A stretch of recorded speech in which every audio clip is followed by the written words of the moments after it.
Merci de votre fidélité réitérée à la RTFS1, messieurs et dames. Bienvenue dans ce journal sur la télé purement démocratique. Débutons ce journal par cette nouvelle qui vient de nous parvenir. La délégation gouvernementale conduite par le vice-premier ministre et ministre de l'Intérieur, Daniel Asseloki-Tenankoy, est depuis vendredi 26 août à pied d'œuvre à Kwamount dans les cadres de sa mission d'information et des réconforts suite aux atrocités nées du conflit entre les communautés Yaka et Teke.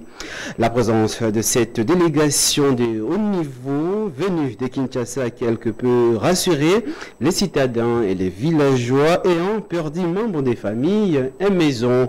Dans son message à la population, Daniel Asselo a rassuré de la détermination des autorités à mettre fin à l'hémorragie. Rappelons que c'est un malentendu autour de la redevance coutumière qui est à la base de ces conflits. Nous y reviendrons force des détails dans nos prochaines éditions. Balamague Kolo, ancien vice-président de l'Assemblée nationale, estime que le gouvernement congolais a failli à sa mission de sécuriser la population de l'Est de la République démocratique du Congo et il sous-traite la sécurité nationale en invitant les forces étrangères sur le sol congolais. Reportage. La situation sécuritaire dans l'Est de la RDC reste inquiétante. Malgré l'instauration de l'état de siège par le chef de l'État, on continue de comptabiliser le cas des tueries, massacres, les incendies et la présence des rebelles dans plusieurs cités, notamment Bunagana. Pour Balamague Nkolo, ancien vice-président de l'Assemblée nationale et cadre du Front commun pour le Congo de Joseph Kabila Kabange, le gouvernement a failli. Il a décrété l'état de siège et a sous-traité la sécurité nationale en invitant les forces étrangères. Je voudrais vous dire simplement que ce gouvernement a failli. Il a décrété l'état de siège. Il a sous-traité notre sécurité en invitant des forces étrangères, celles même qui posent problème. Et cette situation est inadmissible, c'est irresponsable de la part du gouvernement. Tout ce que je vais vous demander, c'est de tirer les conséquences de ce comportement du gouvernement, parce que 2023 est à l'horizon. Il faudra simplement, je vous invite à sanctionner ce gouvernement ainsi que le chef de ce gouvernement. Merci. Nous ne pouvons plus continuer à subir des affres et sous-traiter notre sécurité par des forces étrangères. Je ne comprends rien finalement. Et on n'explique pas à la population. Quand une force armée étrangère entre au pays, on ne dit pas à la population ni au Parlement comment elle vient, pourquoi faire, pour combien de temps, combien de militaires sont arrivés, et ils rentrent quand, et quel est le paiement que nous devons. Donc on se moque de nous, on se moque de la population de l'Est. Nous sommes franchement des martyrs. Ces députés membres du Front commun pour le... Incursion de rebelles ougandais de l'ADF Nalu à Kavasewa, une bourgade située dans la chefferie des Bachou en territoire de Béni. Le bilan fait état des 3 femmes tuées à côté de plusieurs biens pillés et de maisons incendiées, indiquent les sources de la société civile dans la région. Alain Kisekiro, notre correspondant, nous en dit plus depuis Béni. C'était aux environs de 4 h du matin lorsque ces rebelles ont attaqué le village Kavasewa. Ce village est situé dans le groupement Issa le Kasongwere à chefferie de Bachou, dans le territoire de Béni, au nord Kivu, à l'est de la République démocratique du Congo. Au cours de cette attaque, ces rebelles identifiés comme des ADF ont réussi à tuer 3 personnes, toutes des femmes. Seloki Tsakavwaro, Patrick, activiste de droit Ziman. Dans cette chefferie, les personnes tuées ont été exécutées par l'ennemi, qui a également pillé les biens de la population et incendié plusieurs maisons. Dans cette entité, notre interlocuteur, qui parle d'une psychose qui gagne la paisible population de ce village, renseigne que certains habitants commencent à vider cette région, craignant pour leur sécurité. C'est ainsi qu'il invite le gouvernement congolais à prendre des mécanismes pour en finir complètement avec l'activisme de l'ADF, qui ne cesse d'entailler la paisible population. Rappelons qu'il y a que la société civile, chefferie de Bachou, a alerté sur des mouvements suspects de rebelles ADF dans le village des groupements Malio, Issa le Boulambo et Vovi, ainsi que dans plusieurs villages riverains du parc national de Virunga, Béni, Alain Kisokero. Quittons la province du Nord Kivu, direction la province du Kwilu, où la police serait comportée de manière violente contre les populations civiles du Fouanzondo Iwungu, un territoire d'Idiofa. Selon les sources locales, il y avait de tueries lors d'interpellations musclées des Ado Maneba, ancien père Obla. Et nouvel élan de l'ancien Premier ministre Adolphe Muzuto condamne à cet effet et exige une enquête indépendante sur les violences constatées afin que les coupables soient sanctionnés. Albert Mukulubundu, porte-parole de Nouvel Élan, joint au téléphone par votre rédaction. Nouvel Élan dénonce les tueries, les graves blessures et les traumatismes infligés aux populations civiles, semble-t-il, par les éléments de la police nationale congolaise lors de l'interpellation musclée de M. Odan Menaba, ancien père Obla, dans le village d'Ifanzono Iwungu, dans le territoire d'Idiofa. Nouvel Élan condamne ces tueries et exige du gouvernement l'ouverture d'une enquête indépendante pour établir les responsabilités et une prise en charge équitable de toutes les victimes de ce drame qui sont actuellement abandonnées à leur triste sort. Qui traverse Congo Héroïse, RVF et la CPT préoccupe le gouvernement de la République démocratique du Congo. La question a fait la une du Conseil des ministres de ce samedi 27 août 2022. Suivez cet extrait que vous propose Patrick Kangakout. Un rapport est attendu au Conseil des ministres du 9 septembre prochain. Et ce plan, a insisté le président de la République, doit absolument tenir compte de la nécessité de relancer les activités de la Régie des voies fluviales, RVF, et de la Société commerciale des transports et de ports, SCTP. 4. De la situation alarmante de la compagnie nationale Congo Airways. Le président de la République a fait part au Conseil de la situation qui prévaut chez Congo Airways, où il y a risque de cessation de vol faute d'aéronefs. En effet, les 2 derniers avions encore en service doivent partir impérativement en entretien dans 2 mois. Cela aura pour effet de priver la compagnie nationale d'aéronefs, l'empêchant ainsi de remplir sa mission de desservir le territoire national. Pour éviter l'interruption momentanée des activités de cette compagnie nationale, avec les conséquences sur la mobilité aérienne dans notre pays, le président de la République a diligemment chargé les ministres ayant en charge le budget, les finances ainsi que les transports, voies de communication et de désenclavement, sous la coordination du Premier ministre, de se pencher sur les options nécessaires pouvant permettre au Congo Airways de dégager dans un meilleur délai les pistes de solutions idoines. Merci de corriger avec moi que ce Conseil des ministres était tenu le vendredi 26 et non le samedi. L'ambassadeur de l'Union européenne, Jean-Marc Chantigny, accompagné de la délégation, a échangé avec le président de la Cour constitutionnelle et le président du Conseil supérieur de la magistrature, Dieudonné Kambleta. Au sortir de leur audience, l'ambassadeur de l'Union européenne a indiqué qu'ils ont échangé sur la contribution que peut apporter la Cour constitutionnelle dans la réforme de la justice congolaise. Faisamandiangou Brandon Milel pour le reportage. Le président de la Cour constitutionnelle et le président du Conseil supérieur de la magistrature, Dieudonné Kambleta, a reçu ce vendredi 26 août l'ambassadeur de l'Union européenne accompagné de sa délégation. Au sortir de l'audience, Jean-Marc Chantigny, ambassadeur de l'Union européenne, a déclaré qu'il est allé rencontrer le président de la Cour constitutionnelle dans le cadre de ses fonctions en tant que président du Conseil supérieur de la magistrature pour échanger sur la contribution peut apporter les CSM dans la réforme de la justice en collaboration avec le ministère de Justice. J'ai vu le président de la Cour constitutionnelle dans ses fonctions de président du Conseil supérieur de la magistrature, du CSM, qui est un partenaire important pour nous dans le cadre de la réforme de la justice. Et donc, dans le cadre de la réforme de la justice, on a besoin du CSM parce que le CSM apporte des impulsions, apporte des conseils, gère toute la carrière des magistrats.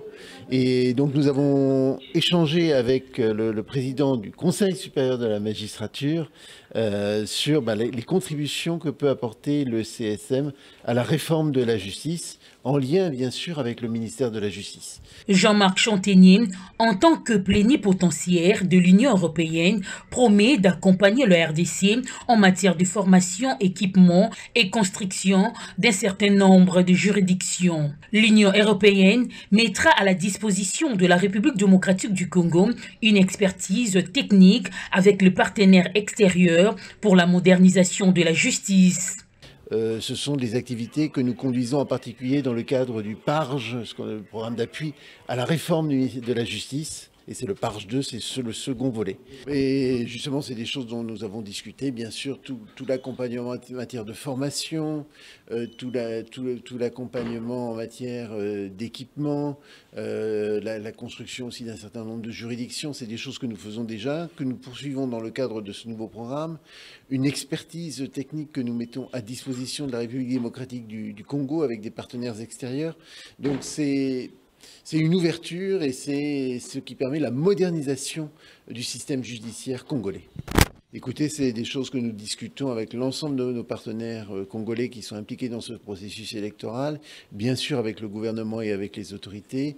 L'Union européenne attend la validation du calendrier électoral de la Commission électorale nationale indépendante CENI pour discuter de l'appui technique qu'elle pourrait apporter dans le processus électoral.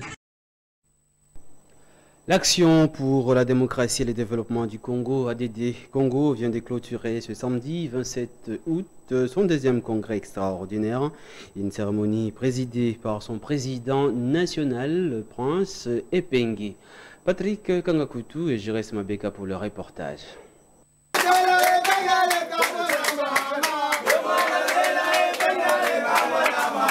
C'est un secret pour personne. Après analyse minutieuse, au dernier jour de son congrès, l'Action pour la démocratie et le développement du Congo, ADD Congo, qui dirige Prince Epengue, réaffirme son soutien à la candidature de Martin Fayulu Madidi. Il justifie sa décision à cause de la constance politique de ces derniers. Le Congrès décide de renouveler le mandat de M. Prince Epengue Wemakoko à la présidence de l'Action pour la démocratie et le développement au Congo, ADD Congo ainsi. Le Congrès, après analyses minutieuses, réaffirme son soutien à la candidature de M. Martin Fayulu Madidi à la présidence de la République pour les élections de 2023 pour des raisons évoquées ci-dessous. Par ailleurs, cette formation politique exige la tenue des élections transparentes, crédibles et apaisées dans les délais constitutionnels, c'est-à-dire en 2023. Seules les élections transparentes, démocratiques et crédibles intéressent l'Action pour la démocratie et le développement. Et pour ce faire,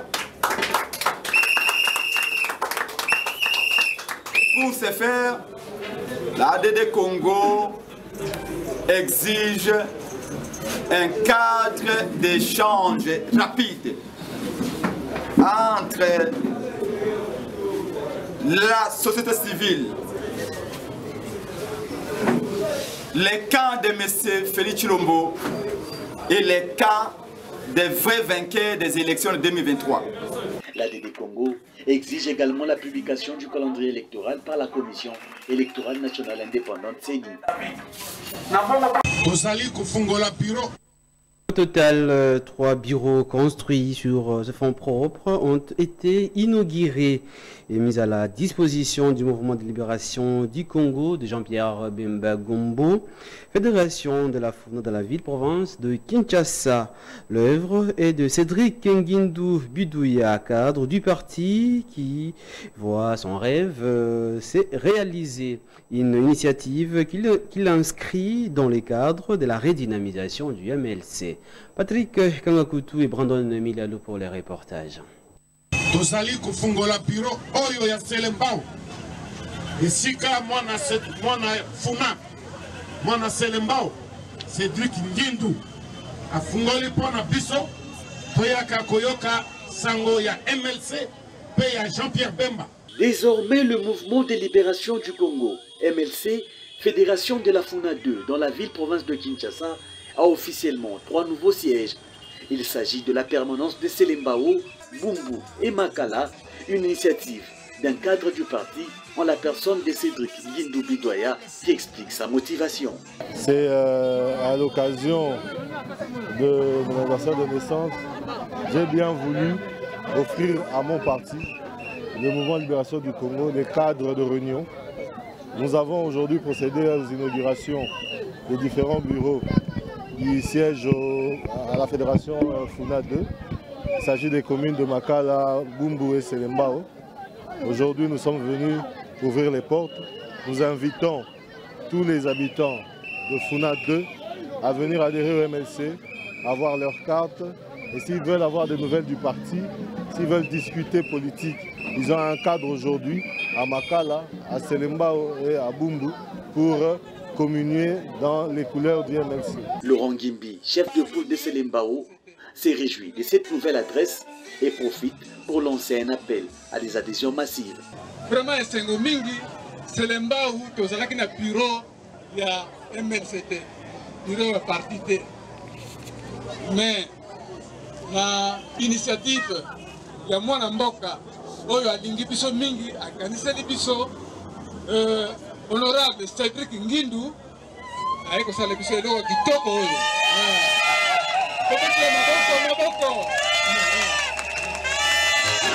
Accompagné du secrétaire national en charge de la mobilisation, Désiré Mbozi Wambozi, et séduit de l'implantation André Chimanga, la délégation a profité pour poser quelques actions à Bumbu, notamment la construction d'une digue et aussi les constats pour la construction dans les jours à venir d'un pont sur l'avenue Kisélélé. Journée très chargée pour ces fils de la Funa qui coïncide avec sa nativité.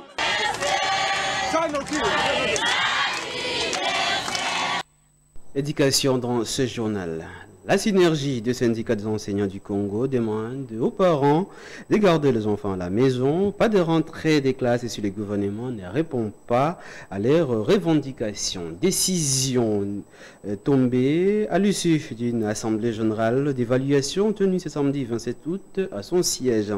Ce dernier propose au gouvernement un report pour le 26 septembre prochain. Jean Bosco Pouna est au micro de Patrick Kangakout.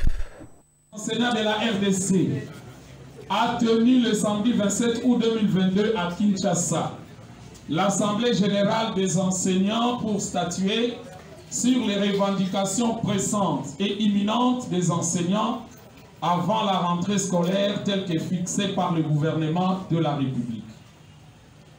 Après examen des principales revendications des enseignants soumises au gouvernement lors de l'Assemblée générale d'évaluation du 13 août 2022. Les enseignants constatent que le gouvernement n'a pas ouvert un dialogue social crédible tel que recommandé par le chef de l'État afin de répondre aux préoccupations ultimes des enseignants, à savoir la suspension de la retraite cavalière, irrégulière et injuste imposée aux enseignants du primaire et du secondaire et leur replacement dans les écoles en attendant la solution du gouvernement. Le paiement du 3e palier des Bibois à hauteur de $400 en vue de donner un contenu à la gratuité de l'enseignement et supprimer les zones salariales.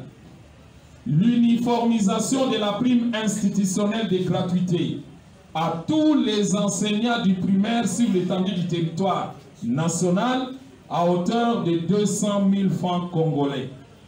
La revalorisation du corps des inspecteurs en leur octroyant tous les avantages dus à leur statut. La réactivation des enseignants désactivés abusivement à Kinshasa et dans les provinces et procéder à leur paiement avec effet rétroactif. Le paiement des vrais enseignants NU, la suppression du nouveau système de prise en charge des enseignants par les parents. Face à la mauvaise foi du gouvernement, qui s'accapare sans vergogne plus de 80% du revenu national pour leur train de vie et celui de leurs proches, les enseignants réunis en Assemblée générale décident la non-reprise du travail dans le secteur de l'EPST à la date du 5 septembre 2022 et demandent au gouvernement de reporter la rentrée scolaire au lundi 26 septembre 2022 pour lui permettre d'une part de donner des réponses aux problèmes des enseignants et inspecteurs et d'autre part de permettre au Parlement congolais de tenir compte des revendications sociales des enseignants. Et c'est la fin de ce journal réalisé par Jerez Mabeka et Blaise Ndombe sous la supervision et la coordination de Patrick Kangakutu. Messieurs et dames, merci de votre fidélité. Merci également de rester fidèles à la RTVS 1. Au revoir.